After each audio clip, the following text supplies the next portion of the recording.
America's National Security Agency has the power to identify people by the sound of their voice. They are thought to be using technology much more advanced than that of Apple or Amazon. That's according to a report based on documents leaked by the agency's former contractor, Edward Snowden. Jacqueline Vuga picks up the story. Solely based on the sound of my voice, there isn't much you can gather about my identity. Sure, you can tell that I'm female, and based on my accent, you can assume that I'm American. And that's more or less it. The NSA, however, could do a lot more, easily using my voice to identify who I am, what language I'm speaking, my gender, and my dialect. According to classified documents from the Snowden archive, the NSA has been developing technology to identify a speaker using just their voice for years. When SIGINT transcribers work the same target set for a long time, they sometimes can identify a certain individual in recorded conversations just by the sound of his voice and by his unique way of speaking. This process was traditionally known as voice identification.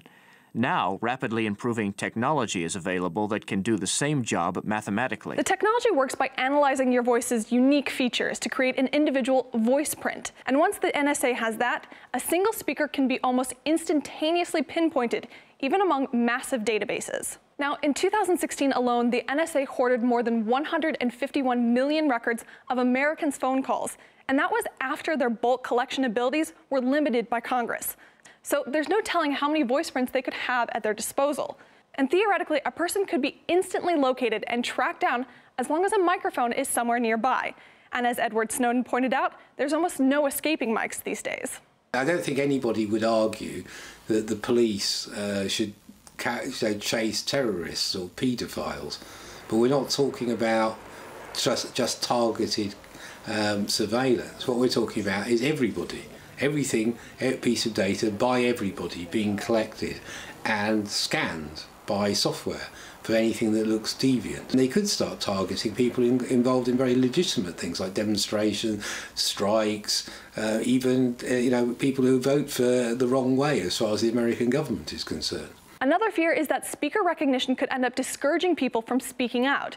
It has the potential to unmask anonymous sources or track journalists or whistleblowers. And according to The Intercept, this technology isn't only in American hands either. It looks like Interpol, the European Union, and China have their own version as well, among others. So you can run, but you definitely cannot hide. And from collecting information to losing it, the US federal court has revealed the NSA deleted crucial data connected to illegal wiretapping carried out by the George W. Bush administration. The agency responded, saying the data was removed to simply free up space on its hard drives. The presidential surveillance program Internet Content Data matched criteria that were broadly used to delete data of a certain type in response to mission requirements to free up space and improve performance of the backup system. The data in question was controversially collected after the 9/11 terror attacks in the US in 2007. It was initially ordered by the court to be preserved for further examination, but has now been erased along with the backup tapes. The information was deemed important to a number of pending lawsuits. A former NSA director and whistleblower we spoke to says this sort of data tends to disappear far too often.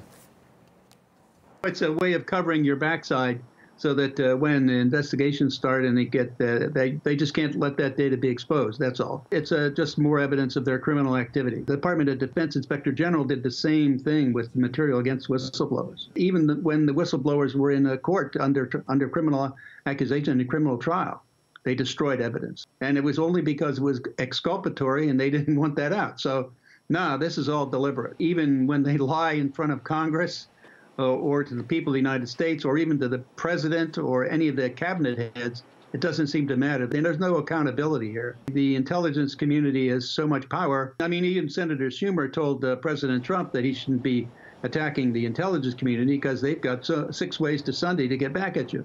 And these are the ways they do it.